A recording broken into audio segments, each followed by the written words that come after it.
What's going on, y'all? Welcome to White Coats and Stilettos.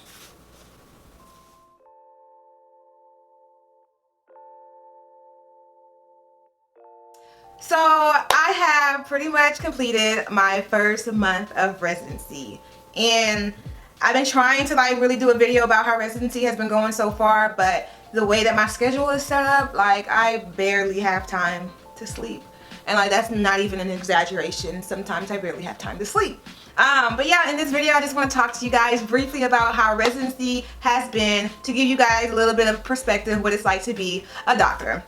And more specifically what life is like as an intern in internal medicine. So yeah, let's get to the video. So I've practically completed about 1 month of residency, and no joke, it has been the toughest weeks of my life. And a lot of it is because everything is new. Every single thing is new. The system, the hospital, the people, the city, everything is new for me. So it's going to take a while for me to accommodate to my surroundings and pretty much grow into being a real physician. And honestly, I think the hardest thing about residency for me so far is not second guessing myself, and more so trusting myself, because I've obviously already put in all the work to get to where I am right now. It's just really daunting to be in a system or around people who are so intelligent and kind of feeling like, you are not at that level yet, and which is to be expected. Some of these residents and physicians have been practicing for years while I have been practicing for weeks.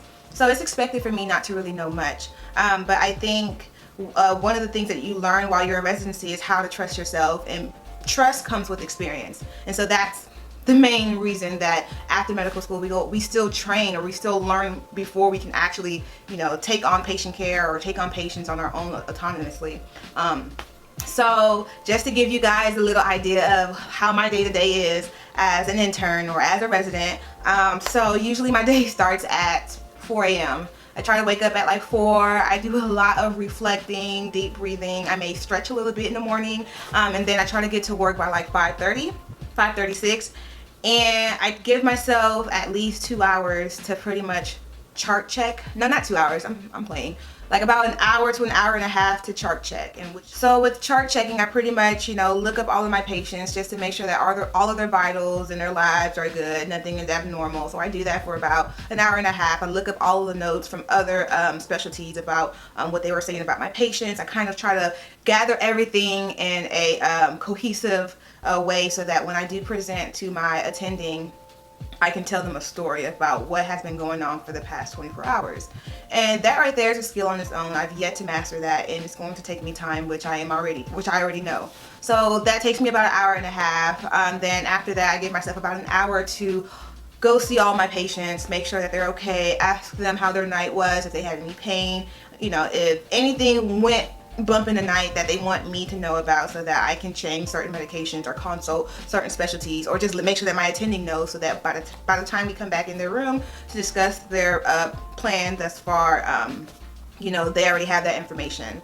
So after seeing patients, during that time we probably have morning report where we talk about a case and we learn. So it's kind of like class in a way. We do that for about an hour, and then we come back and we round. And rounding is the bulk of my day, kind of. Well, not really.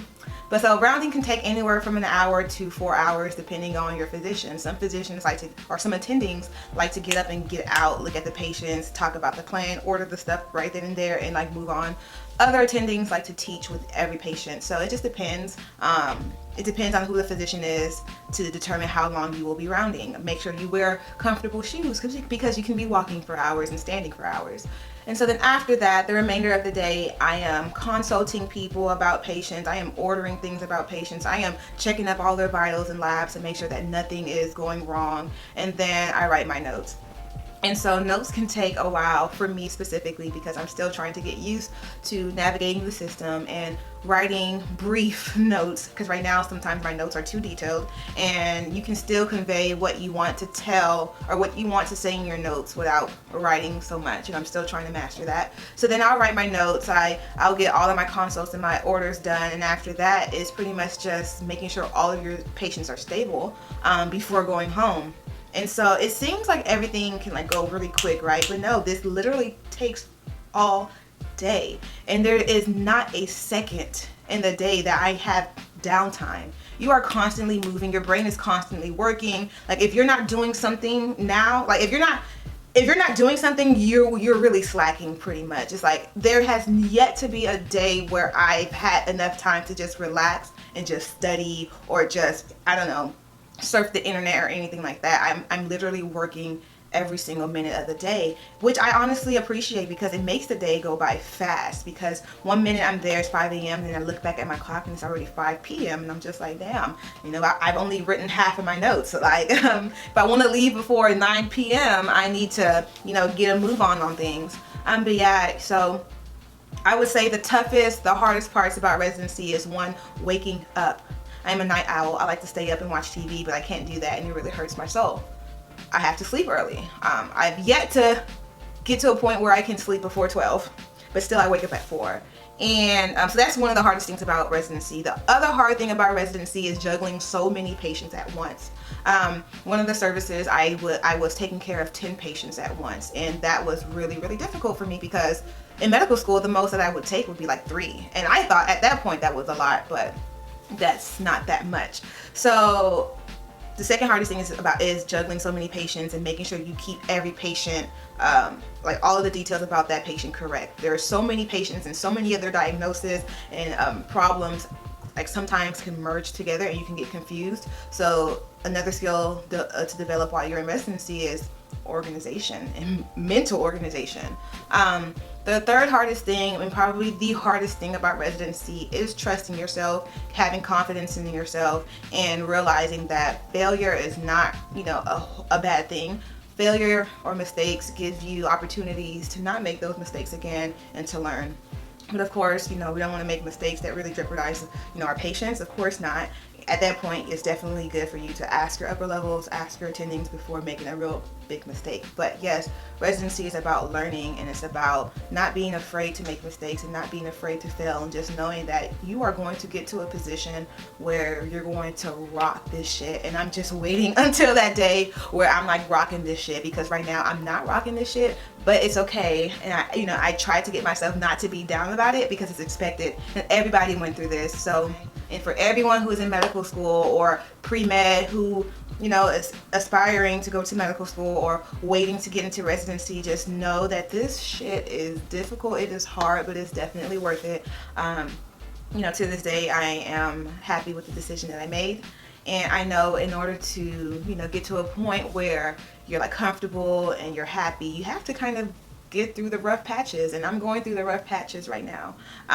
So yeah, that's pretty much how residency has been like for me. I usually get like 1 day off a week. Pretty much the most is like 1.5 days off a week, and that's whenever you're like on the ward or on the floor. But during your clinic week, which is usually just 1 week, you get the full weekend off. Or if you're on an elective or a consult service, you may get every single weekend off. It just depends. But yeah, so that's residency. That's my intern year. I am just hoping that as the year goes on, I get more comfortable and, you know, my skill sets increase. So yes, guys, thank you for watching this video. Hopefully I can come back to you guys with another video about what residency is like. I know a lot of you guys have asked me to do a video with my best friend who is in anesthesia at the same program I'm in, and I am definitely trying to get that done. But you know, we are both in 2 different residencies. Our schedules are completely different, so we just have to find a day when she's off and I'm off at the same time, and that is really difficult to do. But I'm definitely going to try to get that done. I also promised you guys a video about the interview process and the interviews that I went on, and then my rank list and all that stuff. So I'll try to get that out to you guys as well. But yeah, thank you guys for watching. Stay tuned for my next video. I love you all. Thank you all for staying down. If you're still watching this video, I love you, and deuces. Happy Sunday, everyone.